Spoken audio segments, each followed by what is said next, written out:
I'm excited to introduce you to our first guest. From co-founding Rise at 7 in 2019, building to 110 people, 7 million in revenue, and then exiting all in 3 years, we welcome Stephen Kenwright to the Agency Intensive podcast.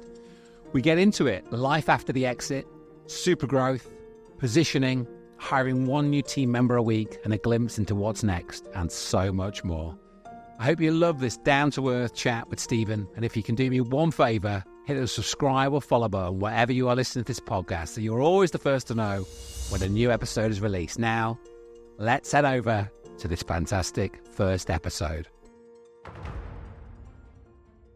How are we doing? Yeah, good. Great. Good. How about yourself? I'm very well, thank you. Good. So I think the first time we did this was circa 2.5 years ago. Mm-hmm. I think fairly deep lockdown. Yes. For Ecom at One podcast. And here we are 2.5 years later on our first episode of Agency Intensive, our podcast all about agency life. Debut. Yes. No pressure. Fingers crossed you do a good job. Maybe I'll be back in 2.5 years if I do. Well, I remember our chat from 2.5 years ago fairly well. And it was a blinder of an episode. So it was a bit of a no-brainer to get you on the new podcast, Agency Intensive. And obviously, you don't live too far away from us, which makes life nice. It's an easy, not too simple. So thanks so much for coming over. So I think to kick things off, it'd be great for you to sort of introduce yourself and how you got into the agency world and bring us up to date. So I, like many people, accidentally joined agency land. Right, I did English at university and then did a master's in Shakespeare, really because I didn't want to work. Like, I didn't want to leave university. I have no idea what I was going to do. And I was just doing copywriting on the side. And the agency I was mostly copywriting for just got acquired, like at the exact moment that I was about to leave uni and needed a full-time copywriter. So I moved to Manchester, straight out of Sheffield Hallam Uni, and was there for a little while. Got into SEO as being part of the copywriting that I was doing, lots of ads, but also SEO copy as well. And then joined Branded 3, which was a specialist SEO agency in Yorkshire. I wanted to get back to my now wife. We had a long distance relationship at that point. 7 years there, actually. Started entry level, 14 grand a year, building links, and was worked my way up to strategy director fairly quickly, actually, because again that agency got acquired as well. So when you started there, what was the sort of size of the agency then? I was the 33rd employee. Yes, and that grew to 250 when I left, but that was partially Branded 3 itself grew to about 75 people. And being part of a PLC merged in with other agencies, so I got to see the kind of organic growth from actually growing the agency with the team there, but also then the M&A with merging with 3 other agencies into what became Kin & Carter, Edit, 250 people, and then is ultimately Kin & Carter 1,500 now. So big agency now. Wow. Yeah. And then I got to the stage of my life where me and my wife wanted to start a family. So agency life, particularly pre-COVID, was not really helpful for that when you're in sales, particularly. And if you're an agency leader, you're in sales, right? So I was in hotels 3 nights a week, on the road all the time. And I wanted to be home, basically. So I went in-house. I'm not saying in-house is easier or slower or anything like that, but it is in one place. You're in one office. You're not going all over the country that often. Unless it suits that lifestyle that you wanted at the time. And that didn't work out. And I was there for a few months, not quite sure what I was going to do next. So I thought, we'll do what we know best, and started Rise at 7 with Carrie Rose in 2019. I'm not going to say on a bit of a whim, but we thought we should do this, and then a month later we'd done it, and it was a bit late by that point. Bit of a, let's give it a go type thing. Why not? How hard can it be? So, and obviously, fast forward to today, you've obviously left Rise 7, but in the sort of, as you left, and obviously that was soon after we spoke, actually, sort of 2.5 years ago. Yeah. And obviously at that point, around that point, you're a sort of 110 plus people, I think it was, £7+ million a year agency. What would you put that down to? Because that's almost like a meteoric 2019 to 2000 and what's the timeline? 22? Yeah, I left in 22. 22, so give or take 3 years from zero, or you and Carrie Rose, 2 people, to 110 people. Yeah. And 7 million. What would be the key levers you think that enabled that? Well, marketing. Yeah. For one. Yeah. Agencies generally are not very good at marketing themselves. And I don't just mean communications, posting on social, that kind of thing. I mean actually having a marketing strategy. So market research, which you can do a survey, but you can just talk to a bunch of people. And we were pretty clear about who our market was. So we had a good segmentation. We knew who we were targeting. We positioned ourselves well. And we knew everything from kind of what our price point should be through to where the people who we need to talk to actually live, so to speak, online. So really a proper marketing strategy would be one of the big key things. Yeah. And that marketing is like not just for how do you win clients, but it's also how do you win people over who want to, are looking for a place to work. And it's positioning yourself for that market as well, which I think we did a good job of. And then recruitment, we got some fantastic people. Like the percentage of people we had that were really good in such a short space of time. We were blessed just because we were in Sheffield as well, which is not a competitive place. So there were a lot of good people with not a lot of good places to work. Right. And so we were the kind of only game in town. And then lockdown happened. And then when we went more, certainly nationwide and then global, we were the only game in town. Everyone else stopped hiring. So we had access to some amazing people that we just wouldn't have at that stage of the agency's development otherwise. So yeah, I mean, marketing and recruitment are two of the big difficult things anyway, but we got those right. So you make that sound very straightforward. It's straightforward. It's not easy, but it is straightforward. And the formula of, well, how do you do marketing? It's literally taught in universities. It's a thing that's been around for 70 years. You can learn how to do marketing. And then recruitment, again, it's like a lot of it comes down to actually empathy and really trying to work out who do you want to appeal to and what do those people want and how do you walk the walk as well. And, not easy, but it is. So had you identified a specific set of clients then that you wanted to get in front of? So a top 20, 50, that type of thing?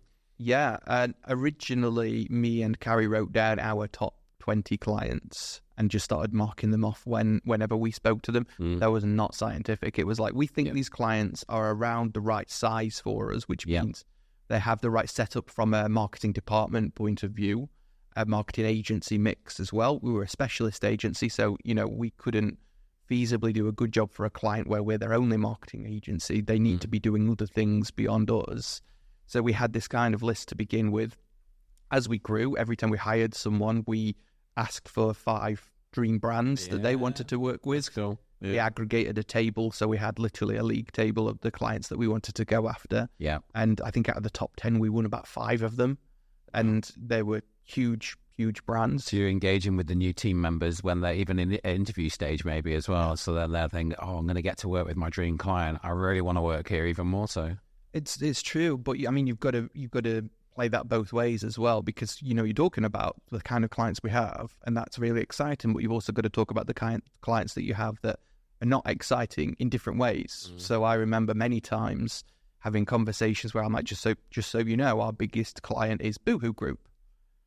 If you have a problem with that, they would be paying your wages and they'd be paying 5, 6, 7, 8, 10 other wages as well. So that's not going to change. Yeah. If that doesn't feel like the kind of brand you want to work with, whether it's fast fashion or whether it's the news stories that were breaking at the time. That's not going to work for us, and it's not going to work for you. And likewise, that league table of dream clients, I think Pornhub was number 3. Bearing in mind, this is a 75% female business. It still made it to the top 3. Did you get them as a client? We did not. No. Something similar-ish, I think. But again, it was like trying to get the pulse of the business about who they do want to work with, and making sure that when we're talking to people, talk about cultural fits, like these are the kind of clients we work with. If you don't like that, then you are not a just straight to the point from that point of view. Yeah. So you identify the clients or potential clients. You're then obviously working with the new team members that are coming through, and obviously identifying who they want to work with, building this list out. I think that everyone will be nodding along, think, yeah, that's straightforward. Identify the people, but then obviously identifying them and taking them from complete stranger, or maybe not complete stranger, but not known to the agency that much at that time. Obviously now, so absolutely, and years and years in. But then getting in front of those people, what would you say to people that are listening? They're going to build their dream list. They're going to look at building their list of people they really want to work with. And you obviously talk about positioning and the culture of the business, but sort of more maybe actionable things in terms of getting in front of that. You want to win Boohoo Group or their equivalent of Boohoo Group. What would you recommend to do that? Well, the first thing I would suggest is if you want to win Boohoo Group, you look like Boohoo Group. Yeah.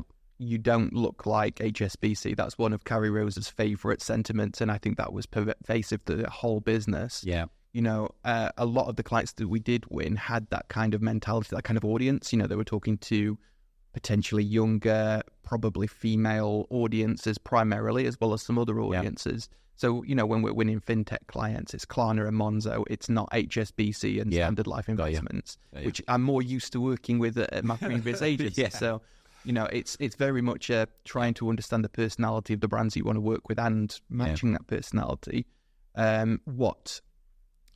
Me and Carrie bounced off each other really well with this kind of thing, because what I'm good at is outreach, and I'm happy to talk to someone. And there's certainly no automation in that. It's a much more find a good reason to talk to someone and talk to them about that good reason, and don't bother people when they don't want to talk, and keep finding excuses that are going to add some value to that conversation as well. What Carrie's really good at is making sure that they're connected on LinkedIn, make sure they're following on social media, and then just constantly looking like the right kind of agency, the right kind of person to solve those problems. And it comes in time.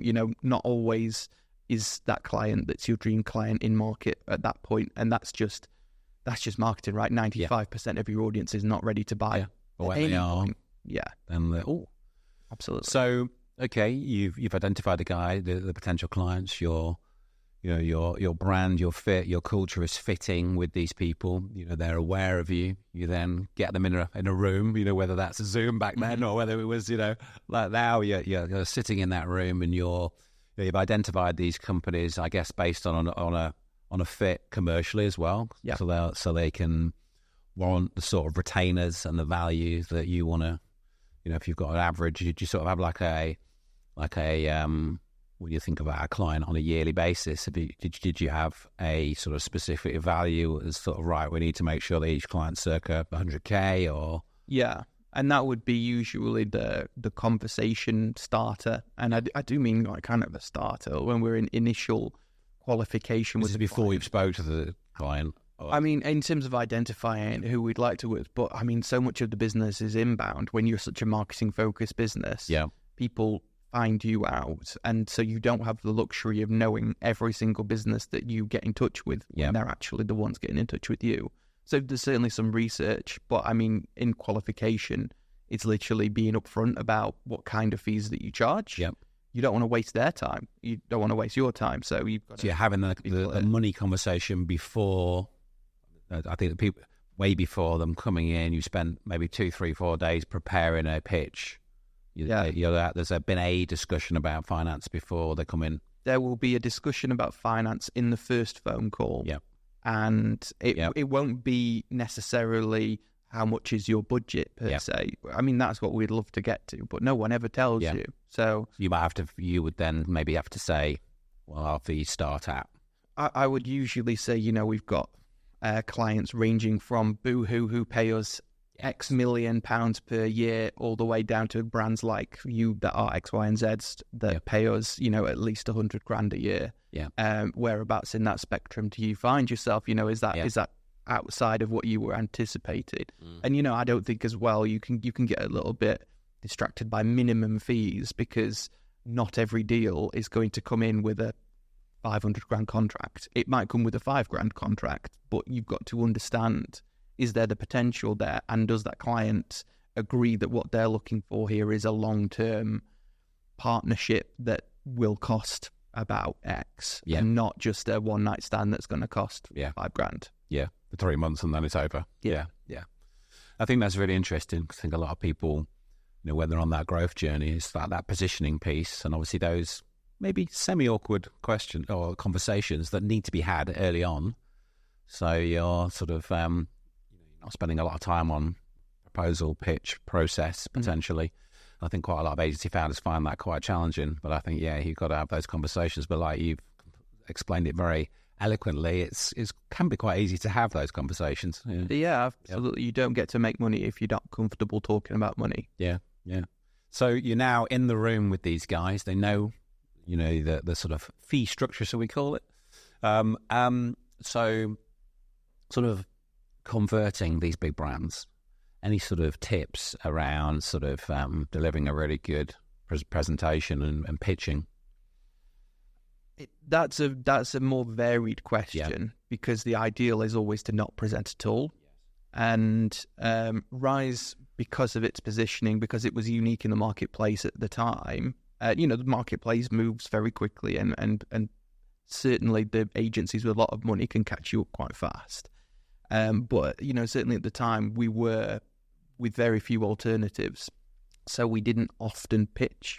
We'd have case studies, we'd explain what we do and how we do it, but there would be no creative, speculatively pitch. There would very rarely be any real analysis of the problem. We are trying to understand the problem from the client's point of view. Is that a problem that we're qualified to solve because we've got smarter people than me in the office to solve that problem? And I want them to be paid for it. I don't want to solve it for free and then get someone else to do it the way that I would have done it, when their way might well be better. So without pitching it, ideally.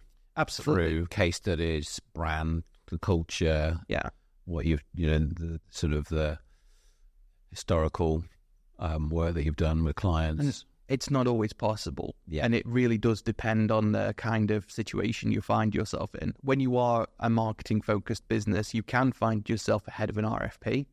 So the big problems are usually, certainly the type of brands that we're used to working with will be quite well established. They might well have professional buyers, procurement, etc. When it's a competitive pitch with procurement involved, we knew we wouldn't win, so we didn't try. That's not to say that it's impossible to win procurement-led deals, and we have in the past.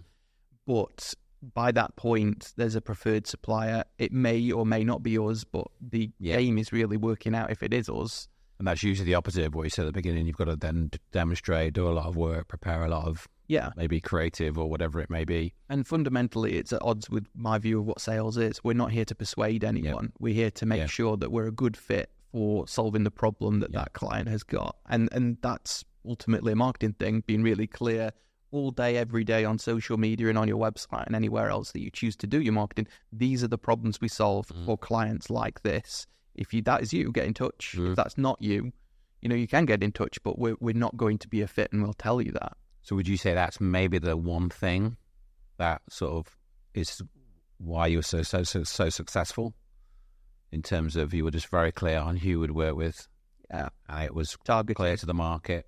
But I mean, that's a two-sided coin. We're really clear about who we would work with, but also we make it very clear to them that we're the best agency for the particular problem they've got, or we're not.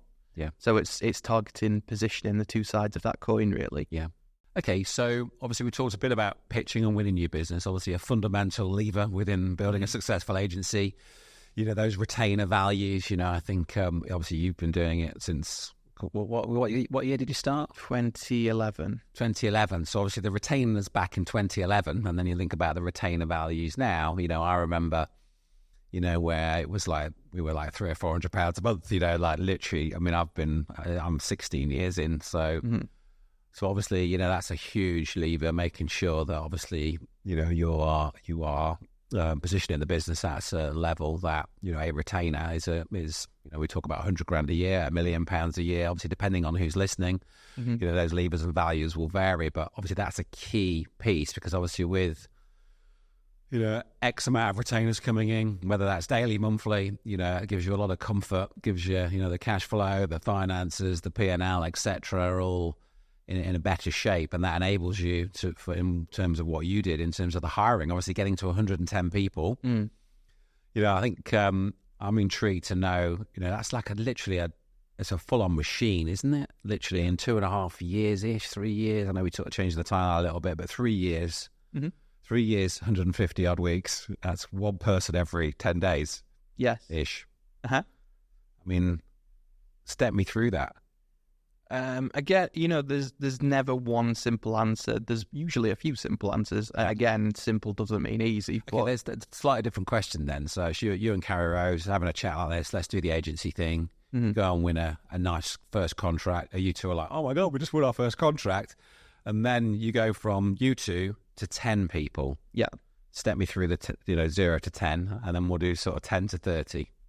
So there's a combination of, when we started, we knew we'd be in Sheffield. We made a list of who do we know in Sheffield that we would like to work with. People like Ash Billingham, Brandon Egley, people that we've known from social and events. As well. They're on the hit list at some point, and Luke Cope would be another good example of that. People we may have worked with, may not have worked with, but we know we want to work with them again.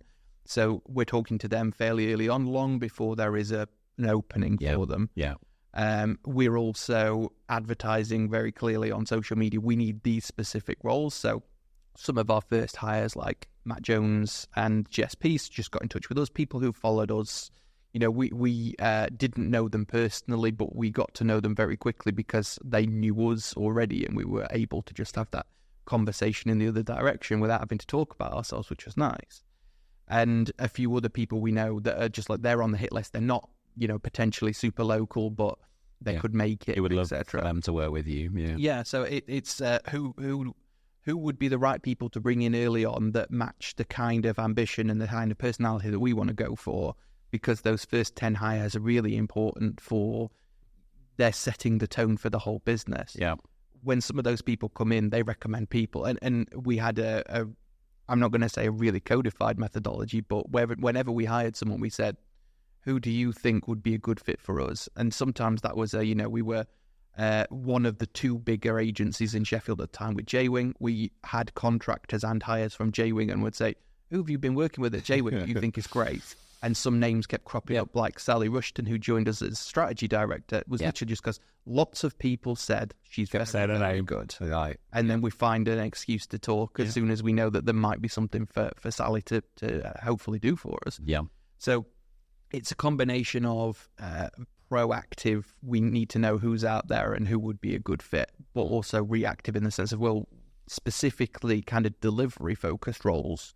We need more PR execs, we need more PR managers, we need more SEO managers, etc. And it's very much just designing that role carefully and advertising it to our network. And were you thinking at that stage that some of these people are also future leaders in the business to manage departments, or did that come a little bit further down the line? Or were you already thinking it was going to get to the size it did, and these people will be this person who's going to come in and maybe manage the 3 or 4 accounts that you had at the 5, 6 people, but when we hit X, Y, Z, they could then manage that? Did you sort of think like that as well, that there were potential managers in the business? Rise maybe is a little unusual, but its method has always been, we assume people are going to be future leaders until they prove otherwise. Yeah. So, we will give people, or we did give people, and they still do, I'm sure, give people opportunities, sink or swim very much, but, they've got more and more responsibility, and when they show that they can do it, they get the title, they get the money, and, there's been some real kind of rapid progression and some long-term progression through the business in that way. Some people, they work out they don't want to do that. We will often hire people who didn't want to be people managers, but didn't know that until they had the opportunity. So it was never a difficult conversation about, you're just not up to this. It was keep in touch, and they will say, do you know what? I'm not enjoying this bit. I'm like, well, great. Well, what would you enjoy? And then we'll find. It's a good point, isn't it? Because I think there's obviously different people, different aspirations, different skills. And obviously, if you're managing people and process, that's different to maybe staring at Ahrefs for 12 hours and being the really insanely good SEO, but managing people, And you know what? It's not always easy, and we've not always done it right either. And I think when that's the way you're going to do it, any way you're going to do things, if you're going to be going to look for lifetime managers outside of the market and bring them in, then you're going to be bringing people in above people, and there's a way to manage that. Likewise, if you're promoting people, who don't have the experience as a way to manage that. And it's not an exact science, and it's not something that you can know in an interview whether that's going to work or not. So you get it wrong all the time. So you've gone from 0 to 10, and I guess that carried you through to maybe 0 to 10 to 10 to 30. And sort of obviously then, you really had to speed up that process. So then hire, I think we spoke before we hit record, like 1 a week almost. Yeah. So what was the sort of infrastructure around that? You've got obviously an internal HR team at that point. No. It's just like... No. And I think that was one of my big learnings. Yeah. What HR really means, because there's the legal requirements of HR, which are, let's not get sued. Yeah. And then there are the actual value adds that those HR professionals add to people, and I learned that too late, right? I had a good handle on how does policy work, what should we do, in terms of how do we, let someone go if it's not working, or how do we hire someone, and these kind of things. So I managed HR in the business till we were 50 people, and it was a disaster. Yeah. Not because, we were having all those people issues at the time, but because we weren't. Soon as we brought someone in, it was just the floodgates opened of all the things that people didn't want to bother me with. Because either, I think I'm quite approachable, but regardless of that, I'm the owner of the business, and you don't want to bring things that make you look a certain way or whatever to the owner of the business. Maybe I'm not always in the office, these kind of things. I'm out talking to clients and that, and so on and so forth. So as soon as there's the opportunity for someone to talk to an actual professional who is trained to do these things, we hired HR far too late, and then we didn't hire enough HR.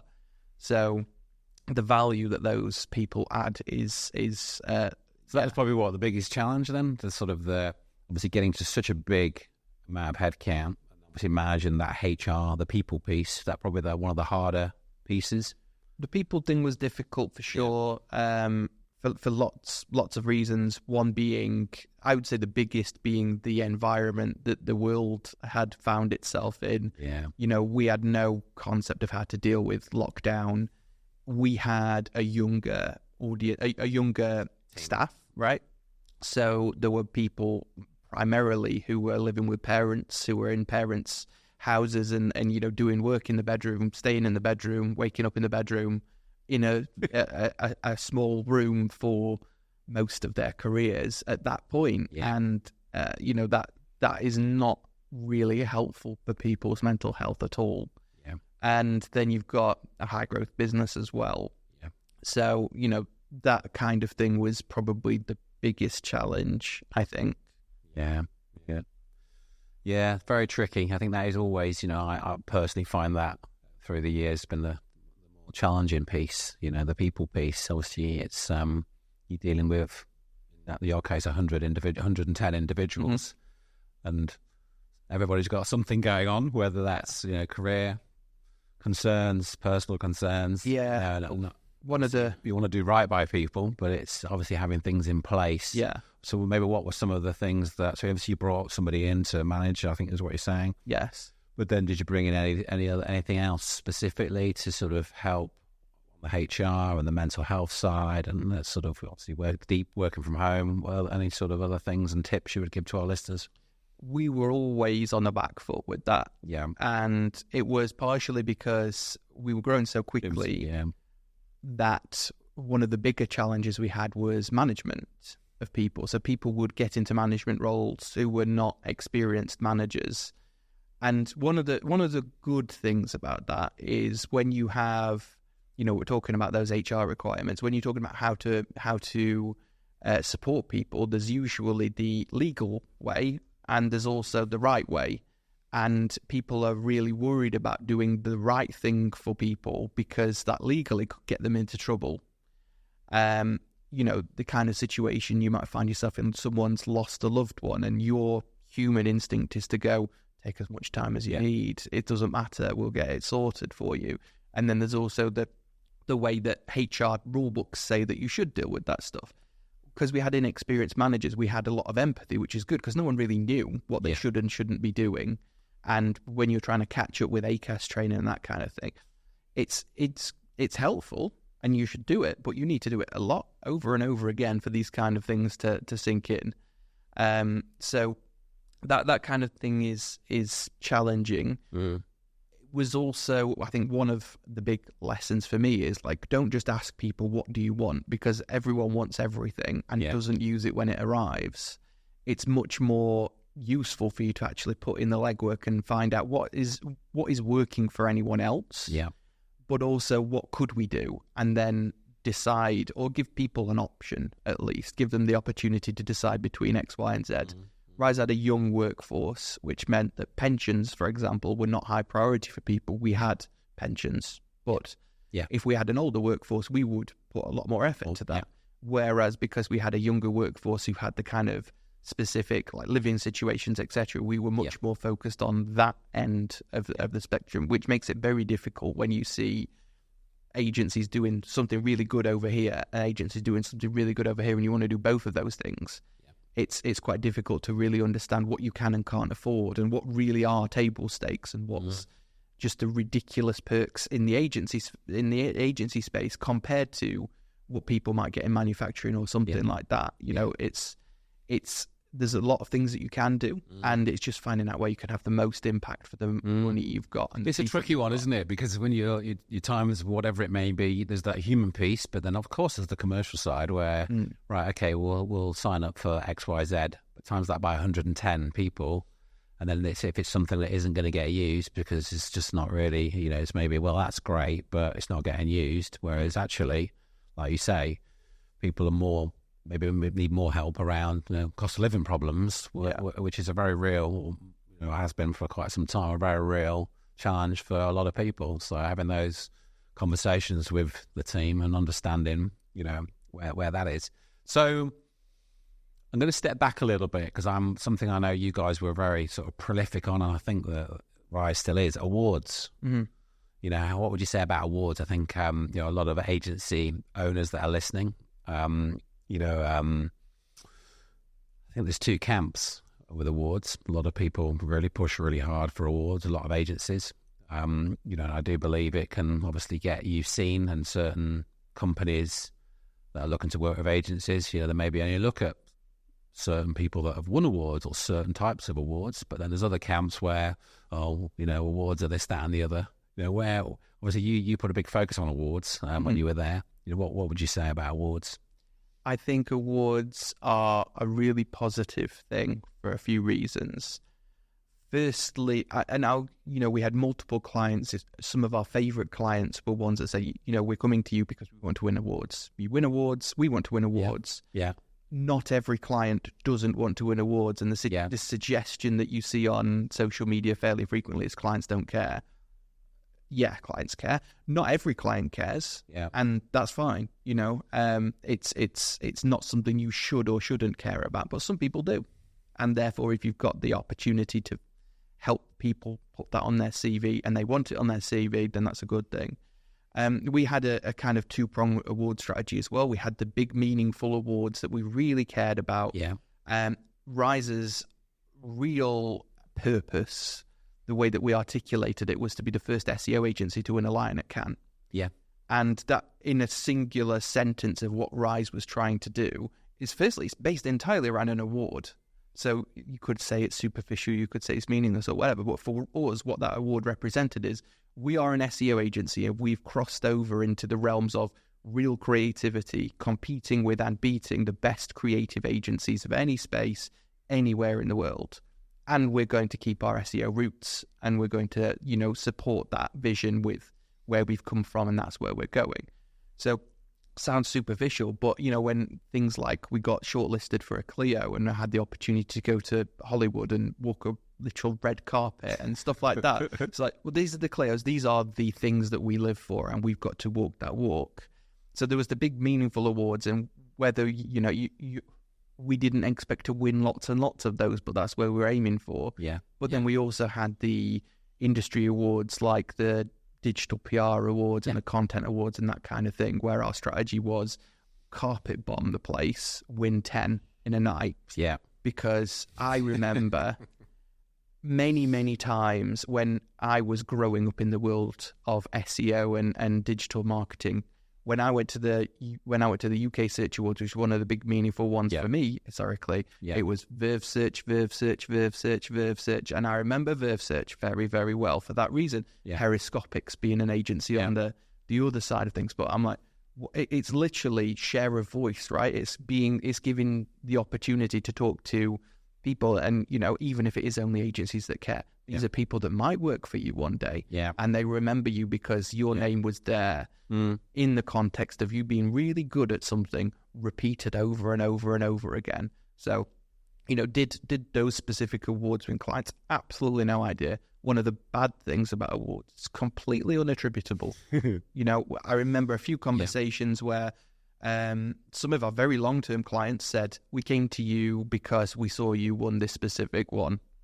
Great. Okay, we have something there. But at the same time, we'd have clients who would be on the phone with us in a qualifying situation where they say, when we say, how do you define us? And you were on the shortlist for the Digital PR Awards. We go, okay, well, there was a lot of agencies on that shortlist. Yeah, they're clearly quite a big shortlist, aren't they? You clearly don't understand why we're different, so this might not be a fit because those other agencies might be cheaper or whatever. So it's like, you just got to ask that question. It's not going to be something that shows in Google Analytics. Not that anything shows in Google Analytics now. Not anymore. Yeah.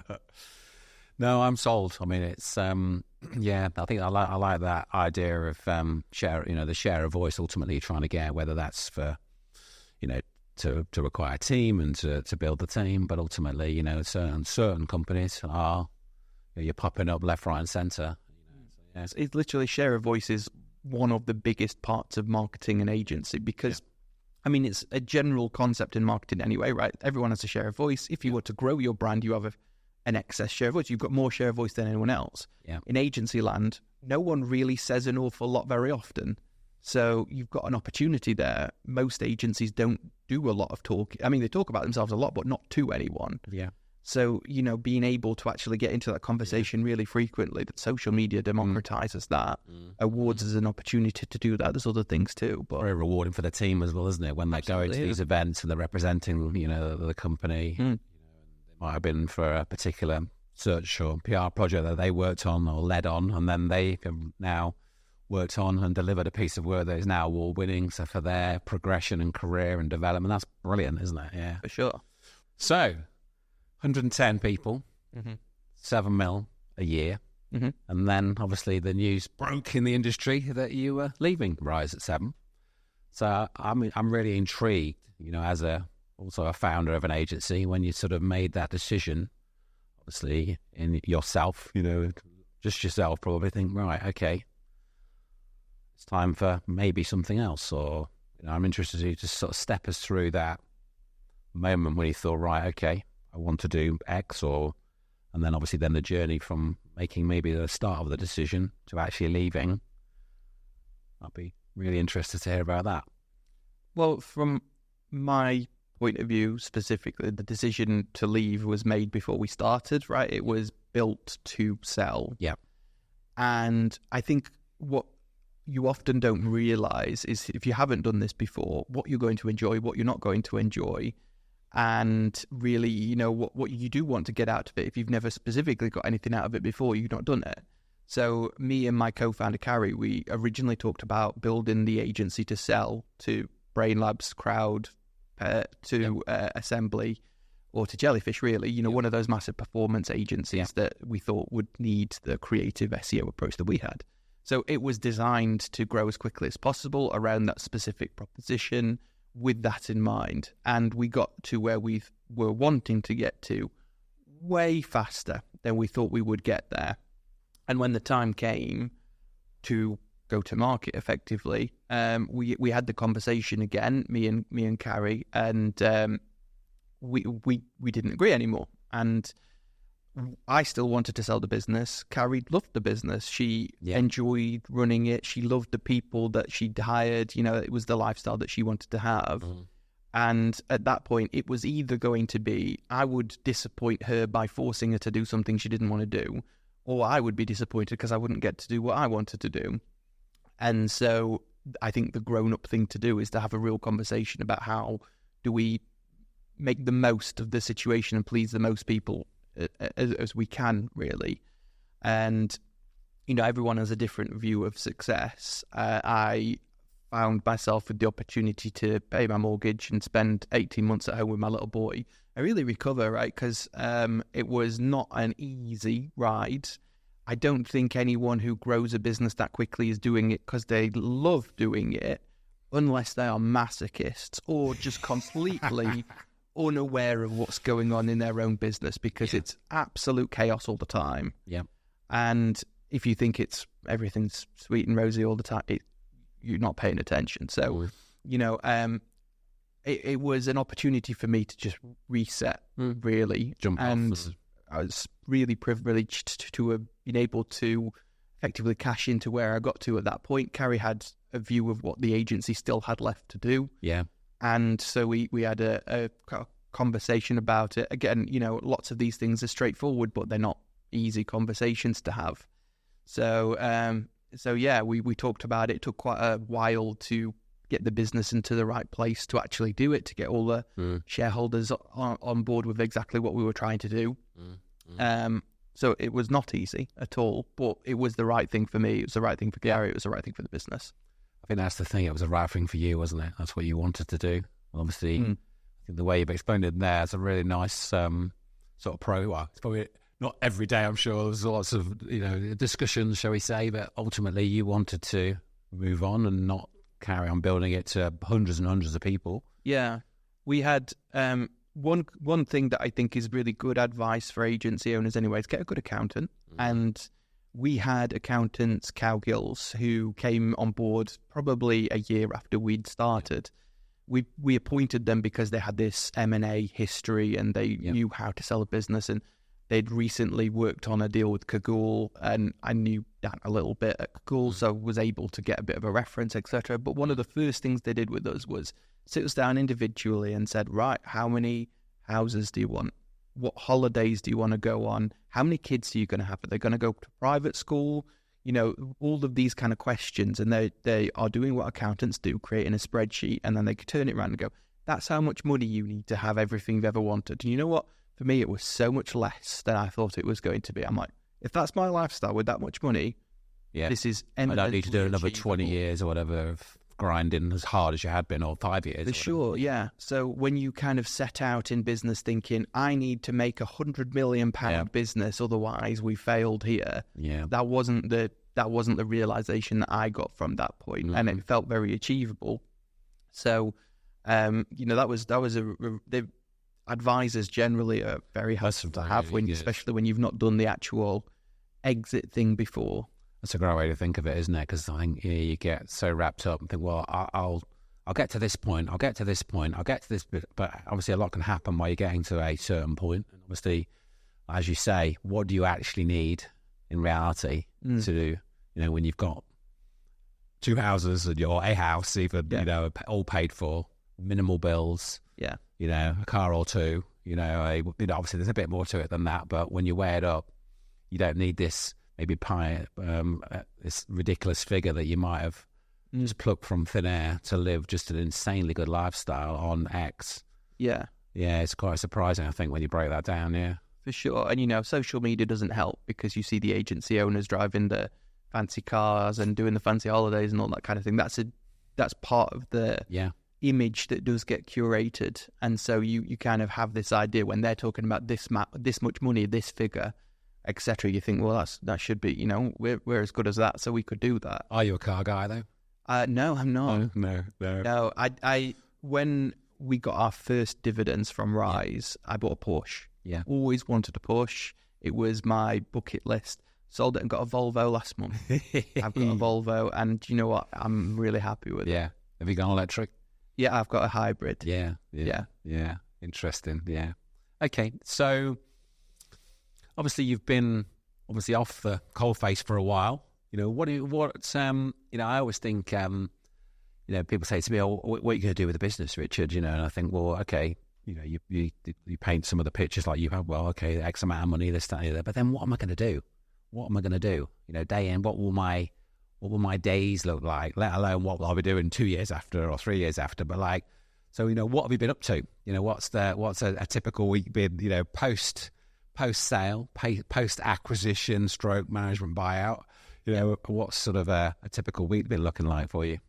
It's been a little bit different throughout because it's been 18 months, and when I first left the business, we renovated the house. We'd not done anything. Part of lockdown and part of being super busy with running the company was we just sort of not really done any of the things that we wanted to do with it. So I had 3 years worth of keeping my wife happy to catch up on really quickly. With that kind of stuff. So initially that I've done Mark Ritson's mini MBAs, which have been fantastic. Recommend those. Yeah. But most of all, I've been spending time with my little boy. COVID was a game changer generally, I think, for parenting because, like I said, I would have been everywhere all the time and not seen him anywhere near as much. And even with Rise, I was at home 3 days a week. And although I might be working after he's in bed or whatever, I get to do bedtimes, I get to do breakfast and all sorts of things that I wouldn't have got to do otherwise. But the last 18 months, I've taken him everywhere and we've done all sorts of things. And I think that's the best thing, really. Yeah, that's amazing times, isn't it, at that age as well? Yeah. So do you still keep in contact with the founder and the team at Rise? Yes, me and Carrie talk, not all the time. I think we're not the main characters in each other's lives anymore, but we still get on really well. And with the rest of the Rise team, people have gone into different directions. Some people have left, some people have stayed. Yeah. And I keep in touch with quite a lot of them. Yeah. Really?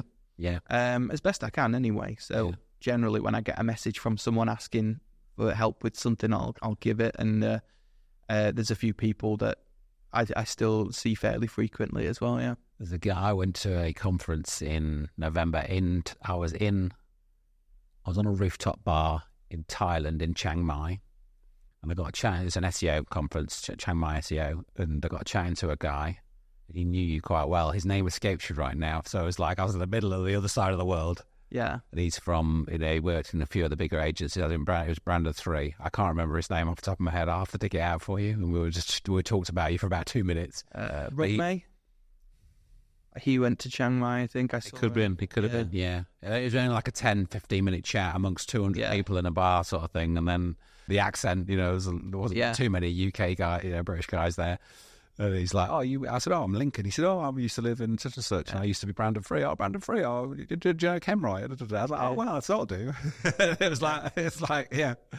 So obviously you've got a lot of people that you've worked with or worked at Rise, and obviously over the years you keep in contact. And so that probably brings me on to my next question. What's next for Stephen Kenwright?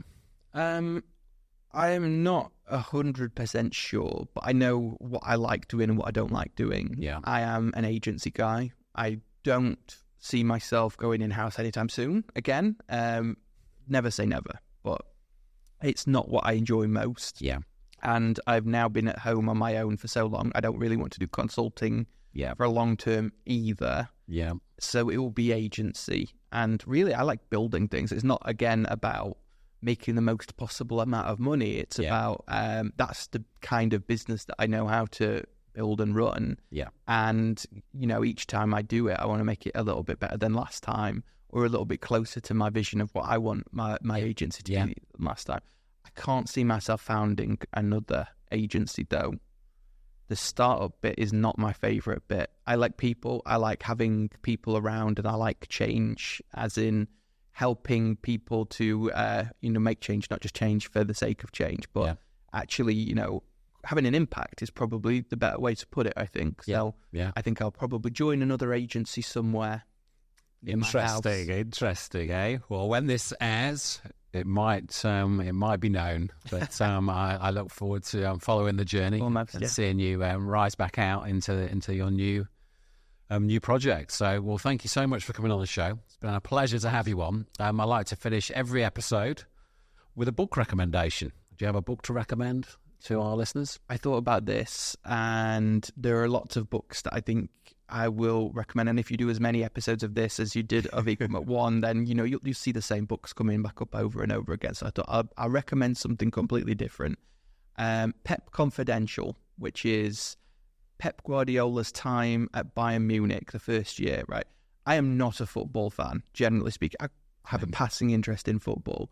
But in terms of how to run a business, and specifically an agency, that is like one of the most enlightening books that I've read, right? The way that he deals, he's fantastic players who may not fit his playing style. How does he deal with that? How does he motivate people? How much research should he be doing before a meeting and a pitch or a football game?